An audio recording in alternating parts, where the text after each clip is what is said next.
All the yeast recipes tell you to cover your dough with a damp cloth or a plastic wrap or oil the top and place it in a warm, humid location to rise. Even in the same location, in the same kitchen, on different days the temperature and humidity will be different, making the dough slightly different. That's why bakeries use proofing boxes to control the environment for the dough to be the same every time. Proofing boxes also save money by eliminating wasting plastic wrap or oil and eliminating the trouble of dampening clean cloths and then having to wash them after one use. Unfortunately, commercial proofing boxes cost thousands of dollars. Even the cheapest cost hundreds and are large and expensive to operate. So here's how I built one that's just as efficient and perfect for 2 large doughs at a time for under $20. Get the largest styrofoam cooler that you can find. It's easier to use styrofoam than plastic or metal because you can cut it easily with a knife, and they're usually very inexpensive.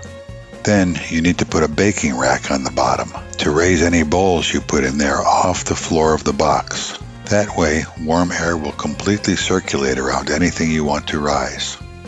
Next, purchase the least expensive, smallest heating pad. Remove any cloth covers because they absorb moisture, so they're not sanitary. Most heating pads are plastic and easy to wipe clean. Use a knife to make a small groove on the edge where the lid closes for the heating pad's electric cord to pass through. You only need to use the heating pad on its lowest setting, and then only if the weather is too cool. Next, get a food thermometer with a pointy tip and pierce it through the lid near the edge where it won't get in the way of any dough that's rising inside. For moisture, simply place a cup of boiled water inside when you put the dough in to rise. Yeast loves warmth and moisture. When the proofing box is not in use, use the rack to keep the lid propped open slightly. Don't store it with the lid closed or the moisture inside can allow mold to grow. With the lid propped open, the inside will always dry out naturally.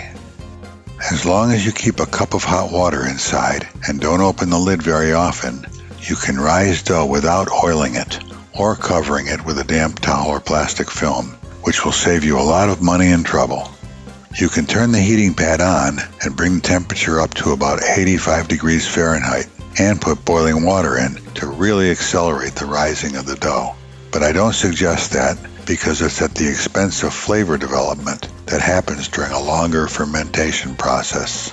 And that's it. I hope this makes baking easier and more fun so you do it more often.